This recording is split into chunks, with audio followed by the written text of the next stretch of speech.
Hey there, how you doing today? So, ever feel like the universe is trying to send you a message, but it's in a language you just don't speak and you don't really understand? And you're likely here because good news, astrology is the translation, the guide to help you understand what's happening in the skies and how they correspond with your life here on Earth. So let's find out what the planets are trying to tell you in this journey. So before we begin, hey there, how you doing? My name is Carolina. I am the founder of Quest Mystic, and I'm your guide to all things cosmic, practical, hopefully, and a little bit of magic. If you're into astrology, self growth, or you're just unlocking the mysteries of the stars, you're totally in the right place. And I am so happy that you're here joining me today. And we're going to get into planets. So, if you want to dive deeper into what I'm sharing today after this video is done, I've linked my blog below with some posts that I think will help you. And it's packed with more easy astrology tips, some birth chart basics, and even some myth busting about Mercury retrograde. Because why not? Because most people get so stressed out about Mercury retrograde when it's such a wonderful time for us to slow down. So I'm going to share a little bit more about the planets. So why do planets matter in astrology? Essentially, planets are the main vehicle through which we experience much of what astrology is about. Planets represent the what is happening. They are the cast of characters in your own little cosmic movie. Each one brings its own vibe. Each one brings its own purpose, its own flavor, its own mission to to you, but also to the collective. So this vibe, this flavor that you're experiencing is really personal to who you are and what you experience, because each person's astrology is very personal. So think of it like this. The planets are the what. What is happening in your life day to day? And then the signs, the zodiac signs, are the how. How does that planet express itself? And there are 12 versions of that, right? Because there are 12 zodiac signs. And this is the style, the vibe this happens with. Pretty cool, right? So let's go into it a little bit further.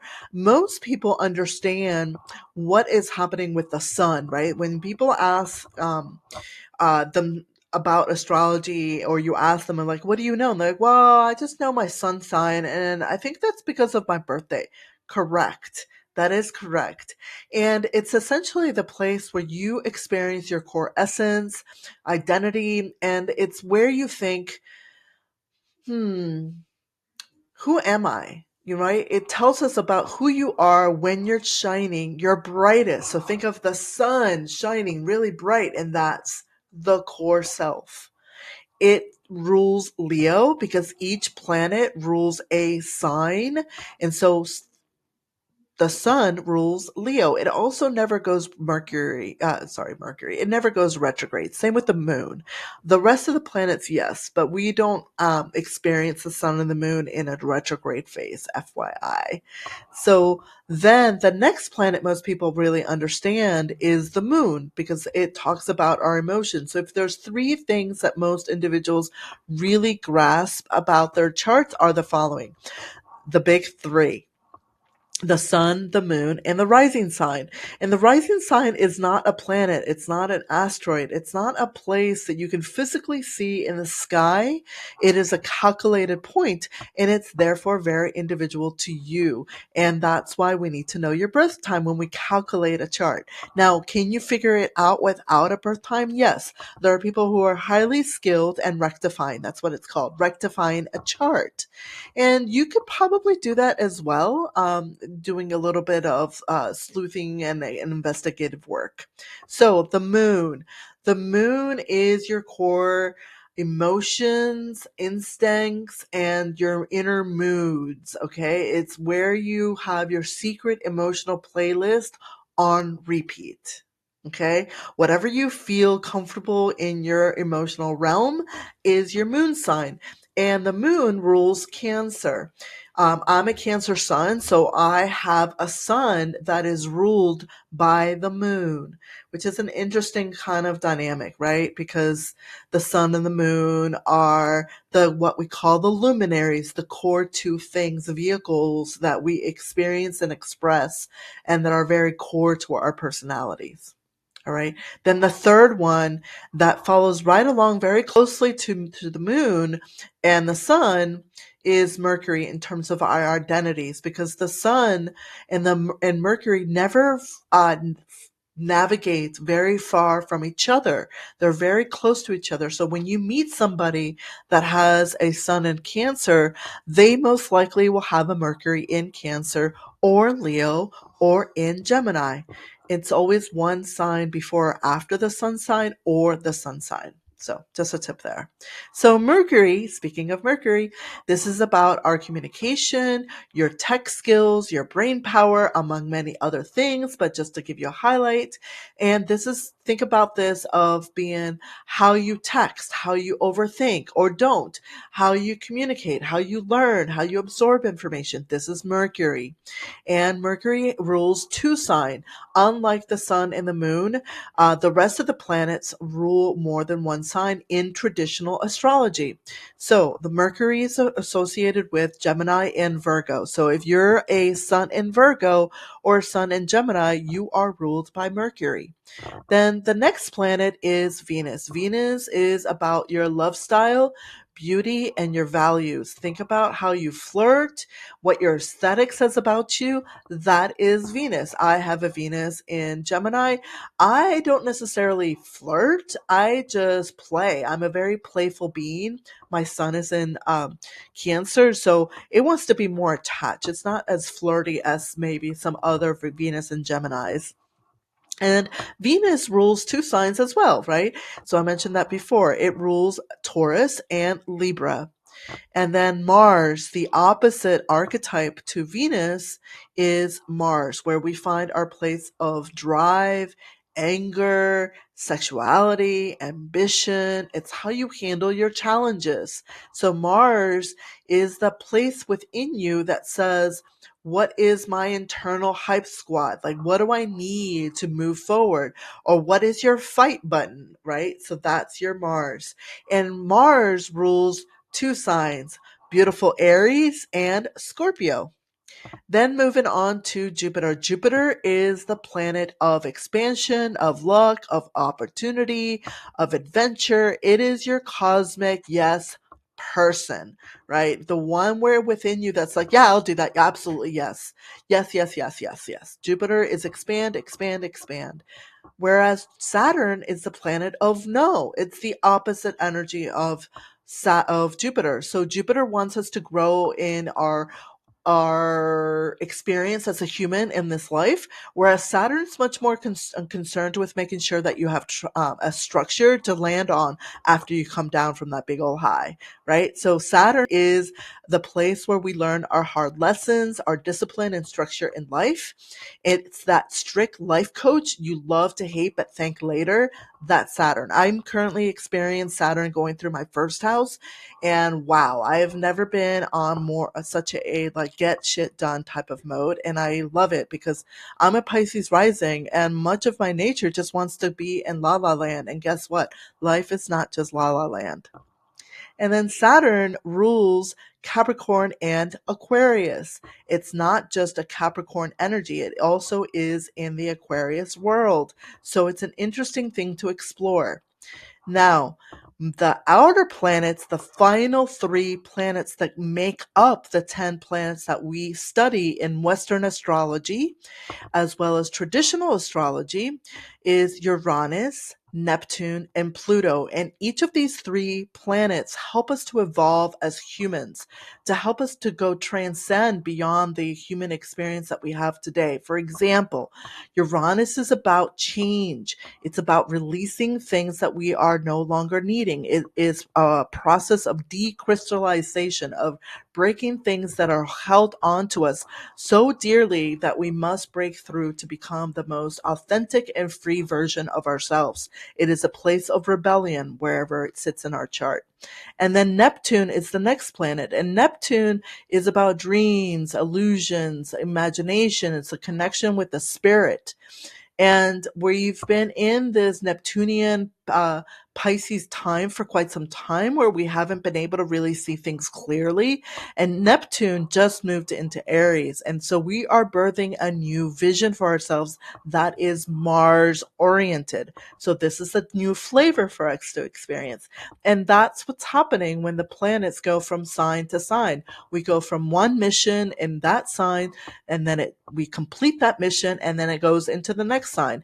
And each mission, each sign experience is something that we have either had an opportunity to explore in the past through a different transit, or this is the first time. Either way, this is a cycle, so get used to it. And then Pluto is about transformation, endings, power struggles, power moves. These three energies are the ones that shape generations because they take so long to go through the zodiac and for us to experience them. So this is not just uh, for individuals. This is much more felt when these planets are more closely connected to your own personal planets, such as the other seven that I mentioned. All right. And so the outer planets are here to help us move and evolve. And we don't always like to do that, right?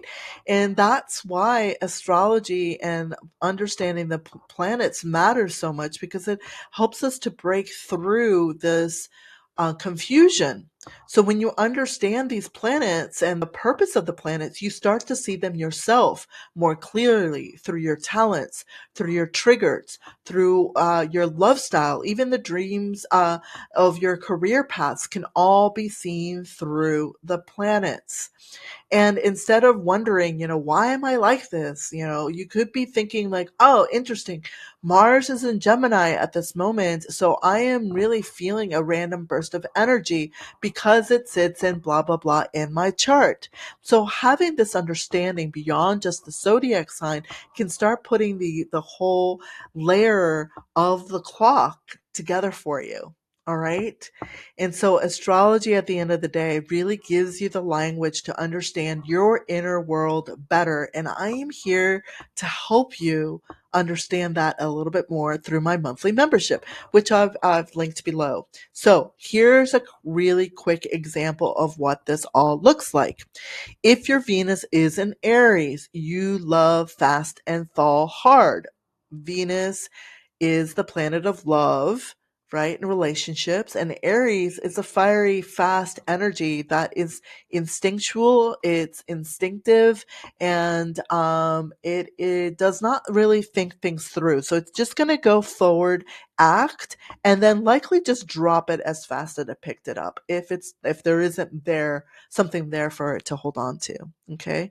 If your Mars is in Cancer, well, we're talking about the planet of anger, of drive, in a sign that is much more homey, that it wants to be more emotional. So it can be a little bit contradictory, right? These two energies. So, but we all have a Mars. So your Mars in Cancer is where you stand up fiercely for the people you love, and you do it in a very super protective and loud way when you're triggered. Okay. So loudness doesn't necessarily mean that you're screaming, but you are protective. However, you could also be screaming depending on your Mercury, right? You could be overly reactive. For example, my Mercury is in Aquarius, and I definitely am reactive when I'm pushed enough, and I'll be really loud. But generally, Mars and Cancer is not so loud. Now, what about if your Mercury's in Virgo? So you spend a lot of time perfectly editing things, right? To make them perfect and communicate efficiently what you want to say, right? All with the bullet points. You want to get to the point. So once you understand your own planetary nature of your chart, you can then start exploring the transits, which is really the next phase of what we all want to get to beyond the self exploration. So now that you see how each planet adds another layer to your cosmic personality, now it's your turn to then explore it a little bit deeper. And this is where I invite you to my blog. I have a freebie where it teaches you about each of the planets and how to bring that information, that planet's energy and mission through affirmation in your journaling or just chanting or writing your affirmations around the house, or perhaps you are just having them um, repeated, or you take a photo of them. Like, include affirmations in your life is my point. All right. So that's a peek at how planets and astrology work. If you want to explore further, grab your birth chart, go through what I just shared, and grab the freebie that I have in the comments. And if you learned something new, smash that like button. If you want to drop your sun sign in the comments below, I love hearing who they are, dropping their comments. I would love to see who you are, so do that. And don't forget to subscribe, ring that little bell so you don't miss any future cosmic deep dives. And thanks for hanging out with me. And don't forget to subscribe for more. All right, so next time, keep looking up. And thank you so much from Carolina at Quest Mystic. All right, everybody, take care, and I'll see you soon. Bye.